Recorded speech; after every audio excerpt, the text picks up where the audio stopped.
Pourquoi les taux des crédits immobiliers continuent-ils de baisser ainsi ? À moins que vous habitiez une autre planète ou vous soyez parti à la chasse aux Pokémon depuis plusieurs mois, vous n'êtes pas sans savoir que les taux immobiliers sont historiquement bas en France.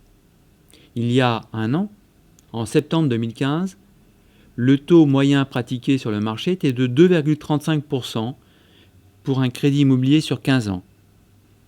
Pour le même crédit, aujourd'hui, en août 2016, le taux qu'un dossier moyen peut obtenir est de 1,55%. C'est-à-dire que l'emprunteur qui avait déjà renégocié son crédit en septembre de l'an dernier peut à nouveau le renégocier aujourd'hui, puisque cet écart de taux représente 13 000 € d'intérêt en moins à payer pour un capital emprunté de 200 000 € sur 15 ans. Les taux des crédits immobiliers dégringolent pour 3 raisons essentielles. La première, la politique monétaire de la Banque centrale européenne. Elle donne de l'argent gratuitement à toutes les banques de la zone euro. Son taux de refinancement a été abaissé à 0% en mars dernier. Second élément, la chute des rendements des obligations d'État.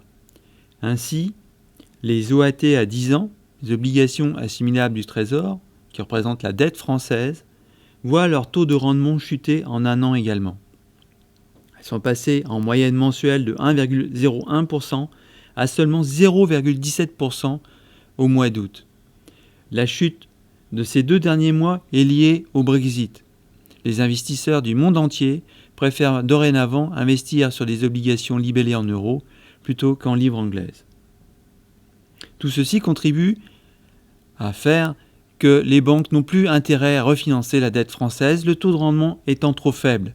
Elles préfèrent utiliser leur argent en le monnayant, en vendant directement auprès des particuliers via des crédits immobiliers.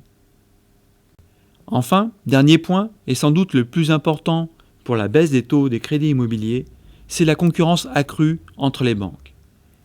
Comme de plus en plus d'emprunteurs tentent de renégocier leur taux de crédit en allant voir la banque d'en face, les banques abaissent de fait leur taux pour conserver leurs clients ou en conquérir de nouveaux. C'est donc bien le consommateur, en tentant de renégocier son taux de crédit, qui fait baisser le marché. Et c'est une très très bonne chose. Et ils ont raison de le faire, puisque comme on l'a vu, il suffit de 5 points de base d'écart sur un crédit de 200 000 € pour que cela représente près de 1 000 € d'intérêt d'écart à payer sur 15 ans.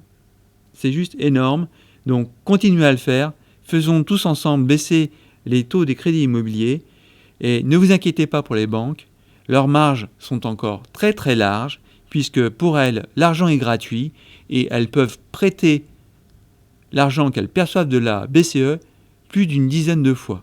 Donc, n'hésitez pas, négociez et négociez encore.